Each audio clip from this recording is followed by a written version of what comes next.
G'day folks, it's the Motor Rad Rider again. Today I'm going to take you through the installation of this Wunderlich Ergo Marathon II screen to replace the original. I was getting a lot of buffeting on the bike, so we're going to replace that original screen with this Wunderlich.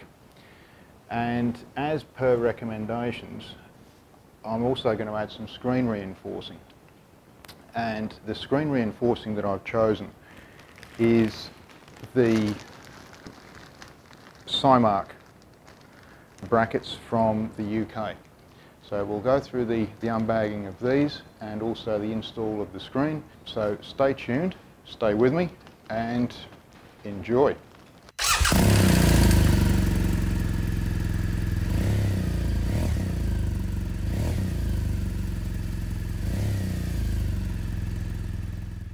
Here we go with the unbagging of the Cymarc screen reinforcing for the R1200GS 2018. So I'll just slice that across there, like so. Take that to one side. And here we have the goodies. Okay, so we've got frame and thumb wheel,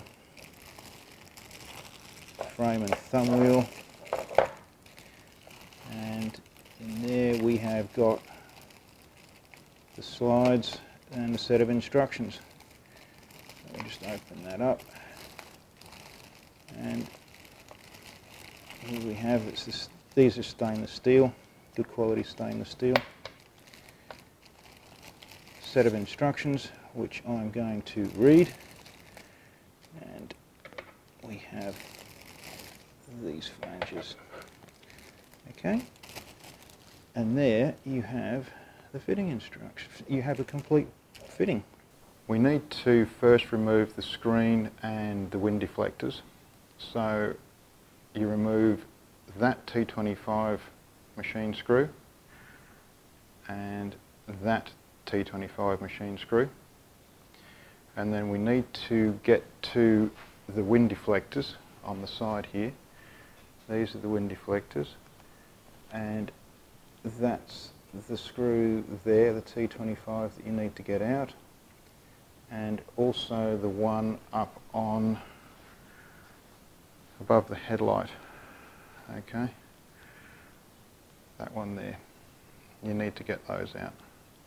So I'll just get those out and we'll get back into it. Next you're going to need a T30. So that's the side of the screen mechanism. You'll need a T30 for those two bolts, and you will also need a 10mm spanner to hold those two nuts as you undo the T30s.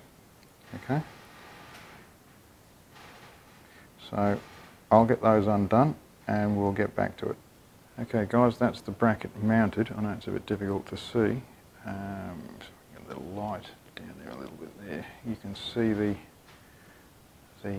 bushes with the stainless 4mm Allen screws pushing out of there. And if I come around to the side, you'll see how it sits. Okay. So I'm essentially going to do the same for the other side, and once I've got that mounted we'll look at getting the screen mounts changed over and then get the screen on and see what she looks like. So I will get back to you very shortly. Alright guys, I've got both of the brackets mounted and the wind deflectors are back on, as you can see. Okay, so that's how the brackets sit. I'll just see if I can get that in there so you can see. And just move across to the other side. And there we have it with the other wind deflector on. So all we've got to do now is essentially mount or change the mounts on the old screen to the new Wunderlich, and then mount the little brackets that then attach to those thumb wheels, which you can see there and there, and then we should be pretty right to go. So I'll get that fitted up and we'll see what it looks like. Okay guys, here we go with taking the mounting hardware off the original windscreen. 4 T25s, and these brackets are orientated. This one has got an L on it for left, and this one has got an R on it for right, surprisingly enough. So what we'll do, we'll just pop these off.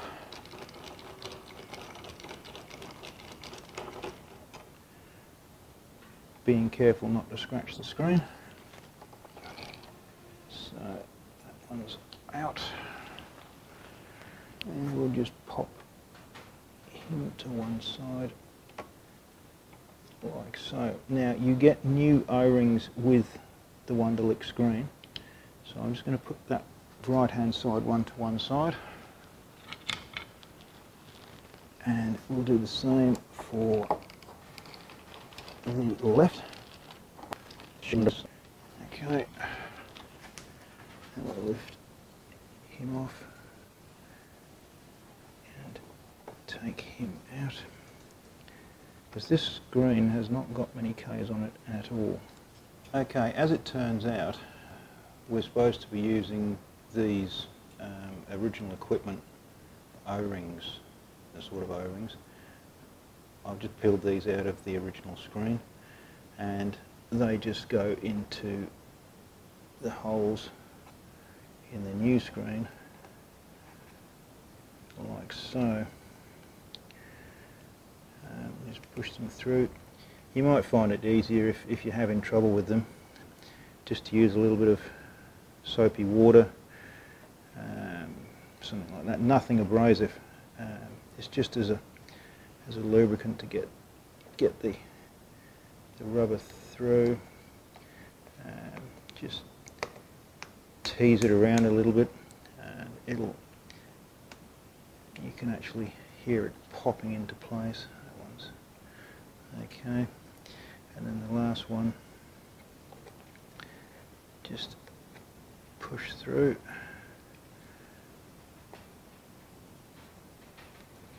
Like that. A little bit too far on that one. There we go, and they're in place.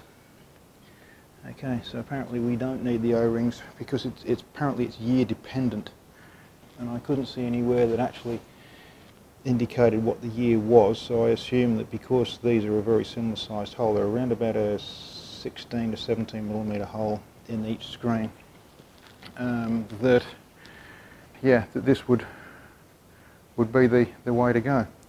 So that's what I have done. So all we've got to do now is fit the actual mounts back on, and they go like so,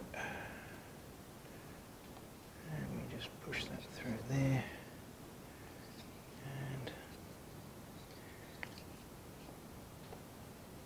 push that through like so, and then get the Torx.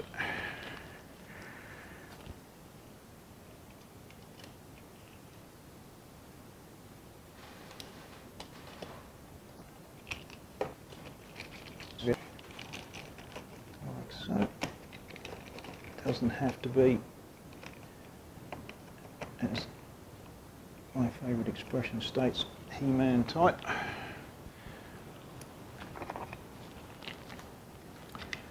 So this one then goes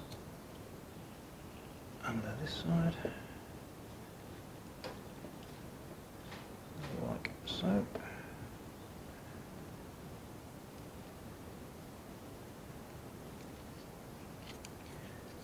then sits in that position there.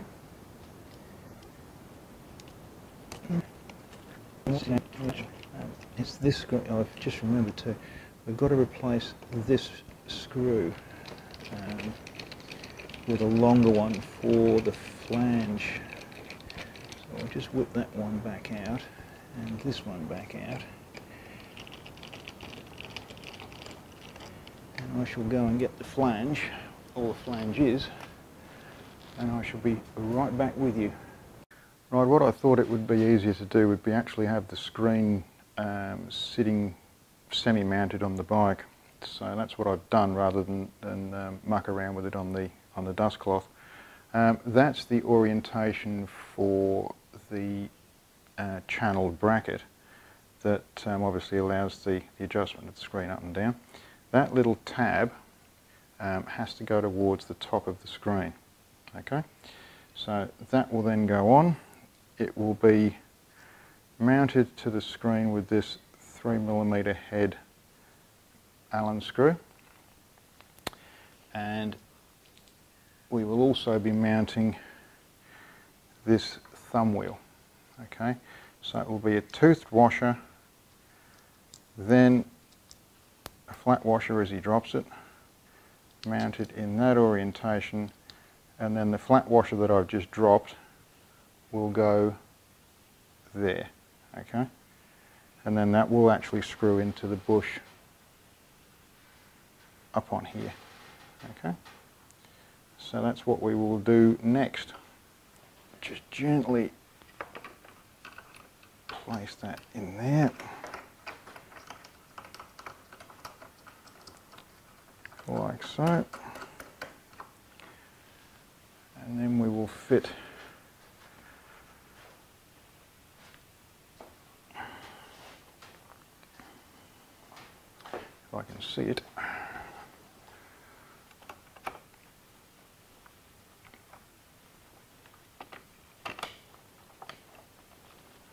So don't forget 3mm, not 4. And just knit that up.